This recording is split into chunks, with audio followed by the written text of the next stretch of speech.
Oh, halo Dimas. Iya nih, tadi aku dari swalayan beli jajan. Nah, kebetulan jalanan itu macet banget. Dan ditambah lagi cuaca yang panas banget hari ini. Makanya aku dari tadi batuk-batuk. Aku tahu, pasti kamu terhirup asap kendaraan kan? Nah, kamu tahu nggak sih, kalau ternyata di asap kendaraan itu mengandung gas karbon dioksida loh. Nah, gas karbon dioksida itu terbentuk dari hasil pembakaran bahan bakar kendaraan. Di samping itu, kenapa pada saat panas begini, ditambah lagi kalau kita terjebak macet, cuaca sangat terasa lebih panas? Itu karena hasil dari pembakaran tersebut menghasilkan energi yang berupa panas. Nah, besarnya energi panas tersebut dapat kita hitung loh. Emangnya bisa kita menghitung energi hasil pembakaran bahan bakar itu? Ya bisa dong, kamu mau apa nggak caranya? Ntar aku ajarin ya. Baiklah. Ngomong-ngomong, enaknya panas-panas ini minum apa ya? Aku punya ide. Minum es sirup pasti enak. Nah, aku mau bikin es sirup dulu deh. Kamu mau? Ya mau dong, masa enggak? Oke, ntar aku bikinin ya. Oke, bye-bye Dimas. Assalamualaikum warahmatullahi wabarakatuh. Halo adik-adik semua, kembali lagi bersama saya Kak Dimas. Nah, bagaimana keadaan hari ini adik-adik semua? Semoga baik-baik aja ya. Nah, kakak harap meskipun dalam kondisi seperti ini, adik-adik tetap semangat dalam belajar. Nah, berdasarkan ilustrasi Dimas dan Dino tadi, pasti adik-adik sudah menebak kira-kira materi apa yang hari ini kita akan pelajari. Ya benar, hari ini kita akan mempelajari mengenai penentuan perubahan entalpi reaksi. Nah, jadi sebelum memulai pembelajaran, kakak akan terlebih dahulu menyampaikan tujuan pembelajaran hari ini, yaitu yang pertama, peserta didik mampu menjelaskan mengenai penentuan perubahan entalpi berdasarkan kalorimetri.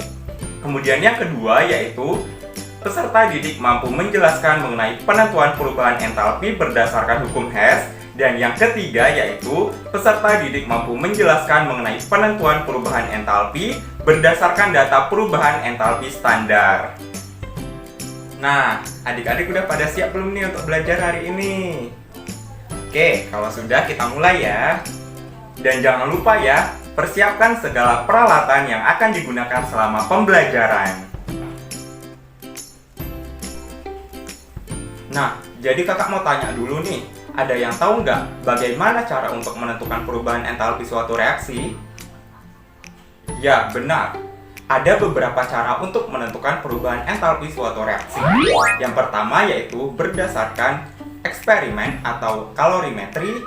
Kemudian yang kedua yaitu berdasarkan hukum Hess. Kemudian yang ketiga yaitu berdasarkan data perubahan entalpi standar. Dan yang keempat yaitu berdasarkan energi ikatan. Tetapi fokus pembelajaran kita hari ini yaitu mengenai penentuan perubahan entalpi berdasarkan kalorimetri, kemudian berdasarkan hukum Hess, dan kemudian yaitu berdasarkan data perubahan entalpi standar. Yang pertama yaitu penentuan perubahan entalpi melalui eksperimen atau kalorimetri. Kalau reaksi dapat ditentukan melalui percobaan, yaitu dengan alat kalorimeter. Proses pengeluaran kalor reaksi dinamakan kalorimetri. Pada kalorimetri, yang diukur adalah perubahan suhu dari sejumlah tertentu air atau larutan sebagai akibat dari suatu reaksi kimia dalam wadah terisolasi. Kalorimeter sederhana dapat disusun dari dua buah gelas plastik atau styrofoam. Nah, penentuan kalor reaksi secara kalorimetris berdasarkan asas Black, yaitu jumlah kalor yang dilepaskan sama dengan jumlah kalor yang diserap. Hal ini menyebabkan suhu larutan dan kalorimeter mengalami perubahan. Jumlah kalor yang diserap ditandai dengan suhu yang turun, sedangkan jumlah kalor yang dibebaskan ditandai dengan suhu yang naik. Nah, kemudian jumlah kalor yang terserap dalam air dihitung dengan mengalihkan 3 faktor, yaitu air dalam kalorimeter, kemudian perubahan suhu, dan kalor jenis air. Sehingga ketiga faktor tersebut dapat dirumuskan yaitu Q sama dengan MC delta T, di mana Q adalah kalor yang dibebaskan atau diserap, kemudian M yaitu massa air atau larutan, kemudian C kecil yaitu kalor jenis air, dan delta T yaitu perubahan suhu. Proses kalorimeter adalah proses adiabatis, artinya tidak ada energi yang lepas atau masuk dari luar, di mana jumlah kalor reaksi sama dengan kalor serap. Karena energi tidak dapat dimusnahkan atau diciptakan, maka kalor reaksi ditambah kalor larutan sama dengan 0, atau Q reaksi sama dengan min Q larutan. Kalorimetri yang lebih teliti, jumlah kalori yang diserap atau dibebaskan kalorimeter ditentukan jika kapasitas kalor dari kalorimeter diketahui, sehingga dapat dirumuskan yaitu Q reaksi sama dengan min Q kalorimeter ditambah Q larutan, atau Q reaksi sama dengan min C dikali delta T ditambah M dikali C dikali delta T. Kemudian, Q reaksi dalam persamaan termokimia biasanya dinyatakan dalam bentuk delta H, yaitu memiliki satuan kilojoule per mol, sehingga dapat dihitung menggunakan persamaan yaitu Q reaksi sama dengan delta H sama dengan min Q total per N, di mana N adalah mol. Nah, untuk meningkatkan pemahaman adik-adik semua, yuk kerjain soal berikut.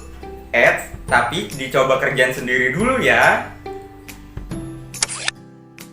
Nah, jadi adik-adik, ini adalah soal dari penentuan perubahan entalpi reaksi melalui kalorimetri. Jadi soalnya yaitu sebanyak 50 ml larutan CuSO4 0,1 molar direaksikan dengan serbuk seng, di mana massa seng diabaikan dalam suatu kalorimeter.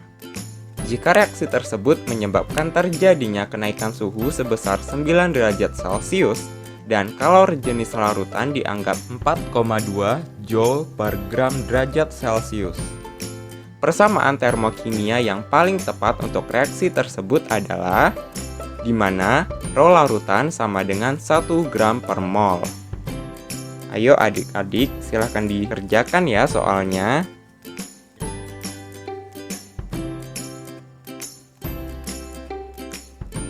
Ayo, siapa yang udah dapat jawabannya? Yuk kita bahas sama-sama.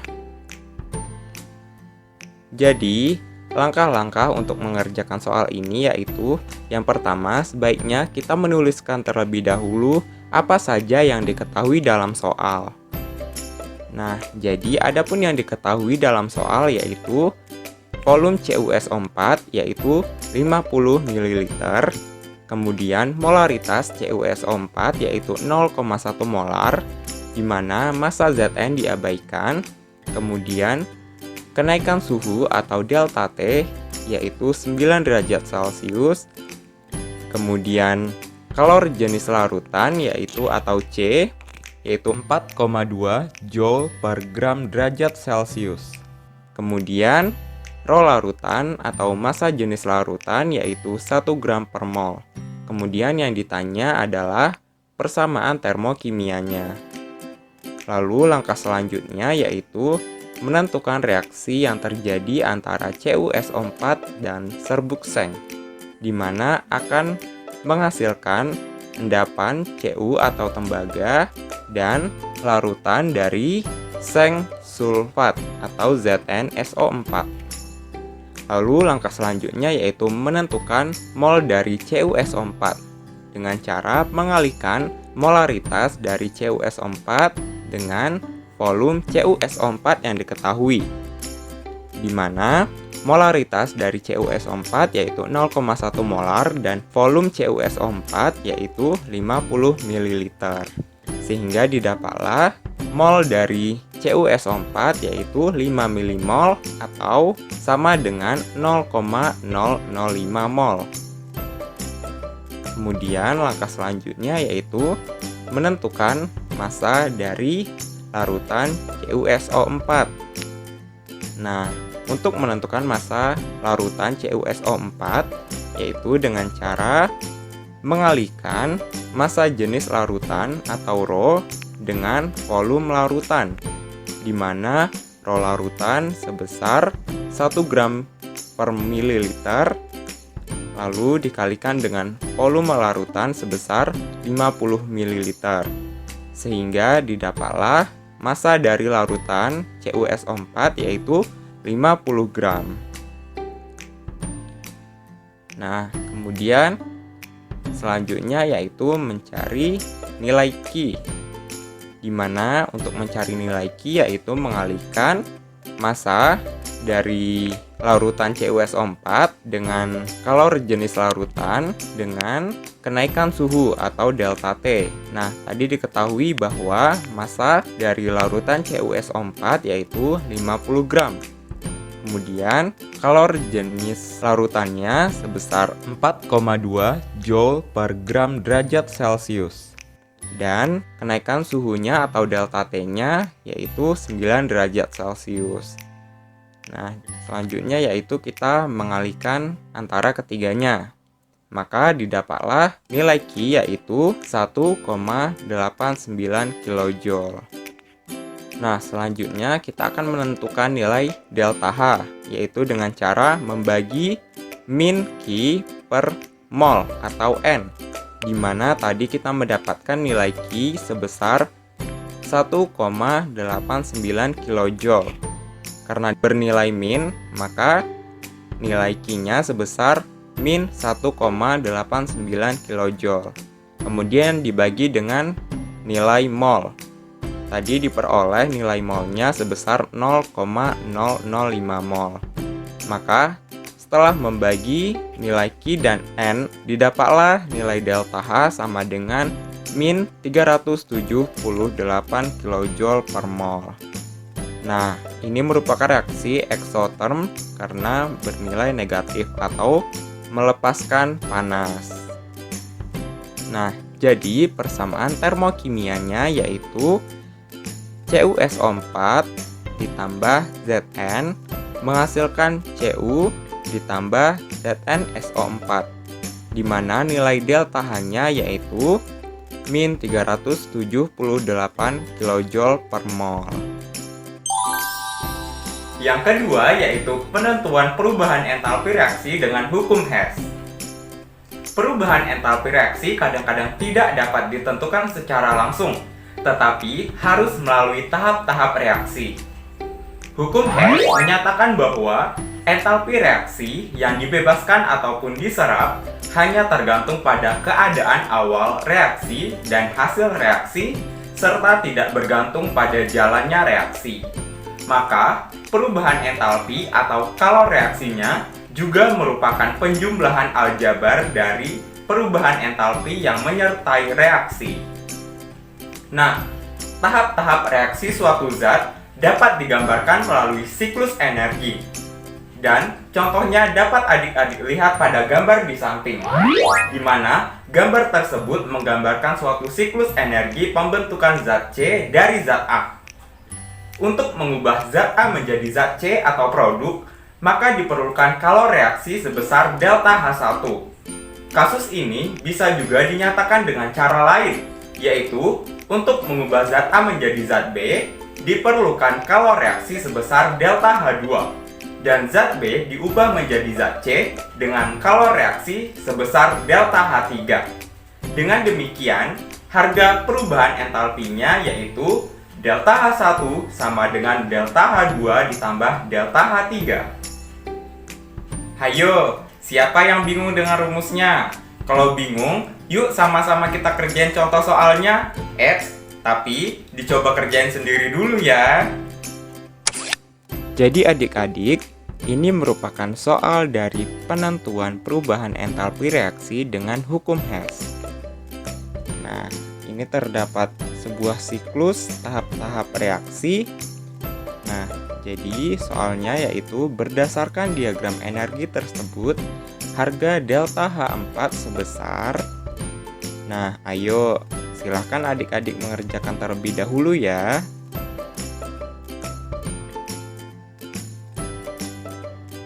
Ayo, siapa yang udah tahu jawabannya berapa? Yuk kita bahas sama-sama.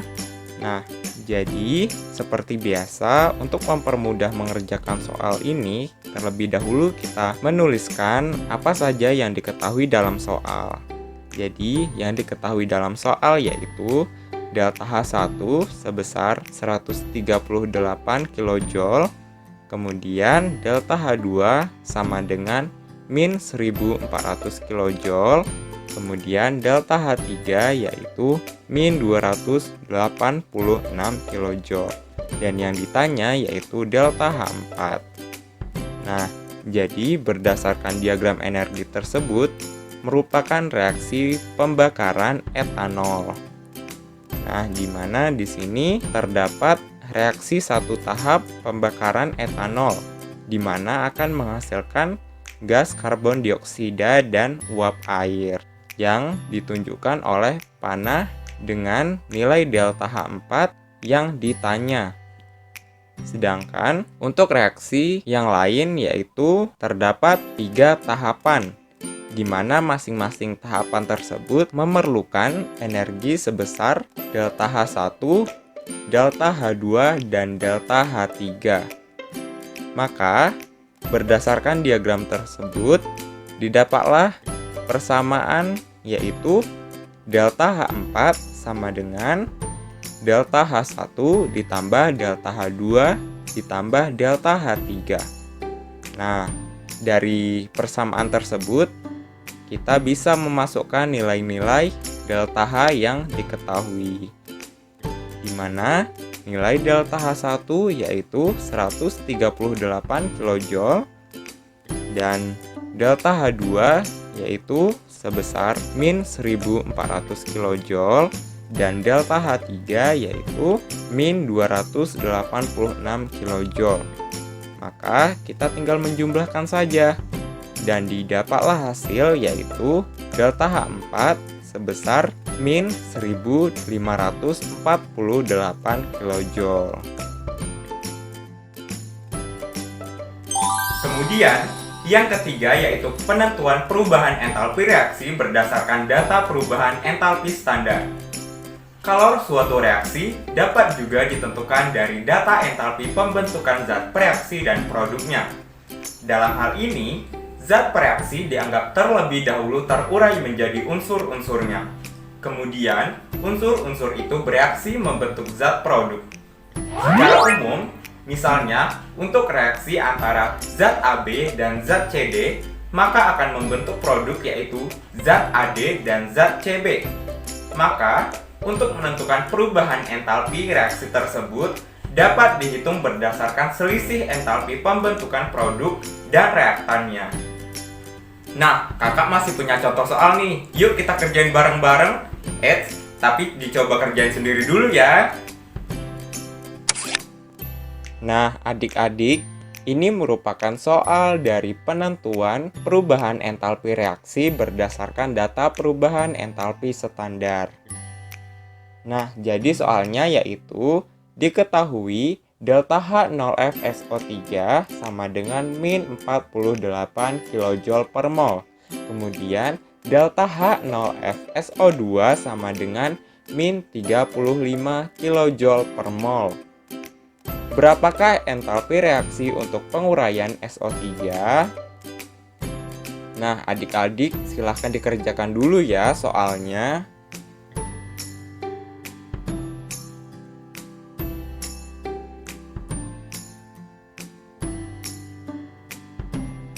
Apakah adik-adik sudah mendapatkan jawabannya?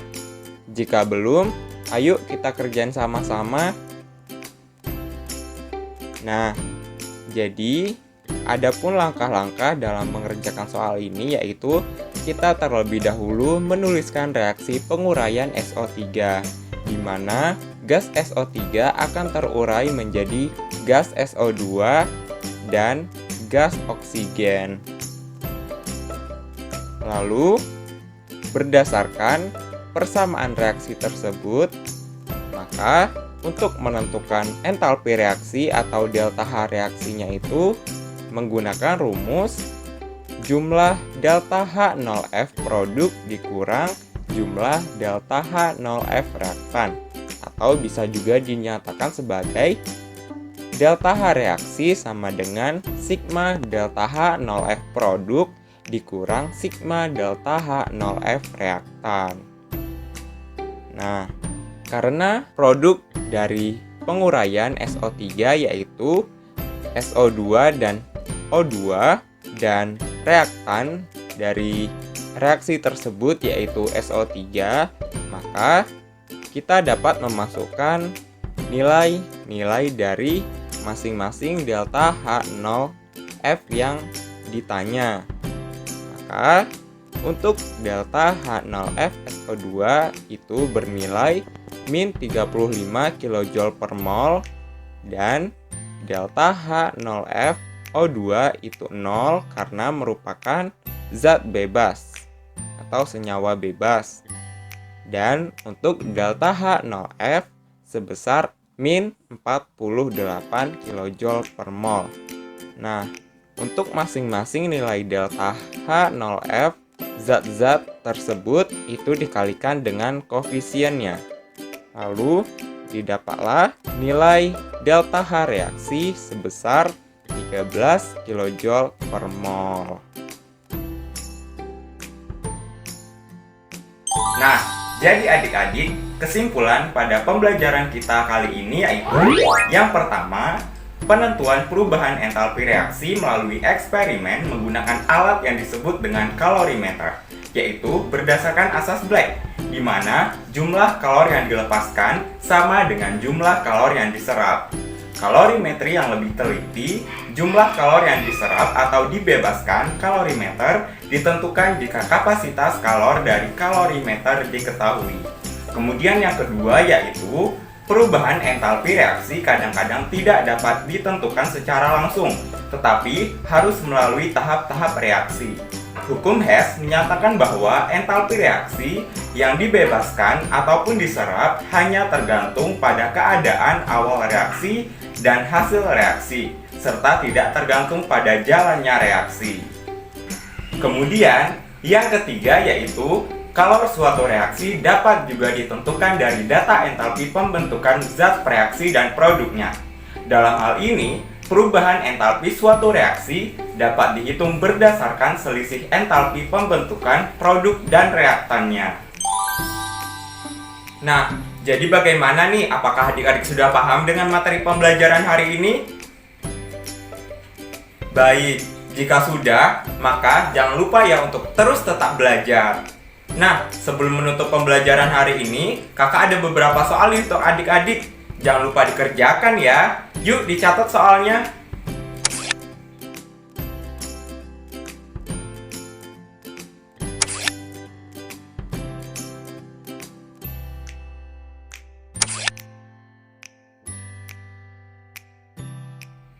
Baik, cukup sekian dulu ya pembelajaran kita hari ini. Kakak harap semoga adik-adik tetap semangat dalam belajar. Dan jangan lupa untuk tetap menjaga kesehatan.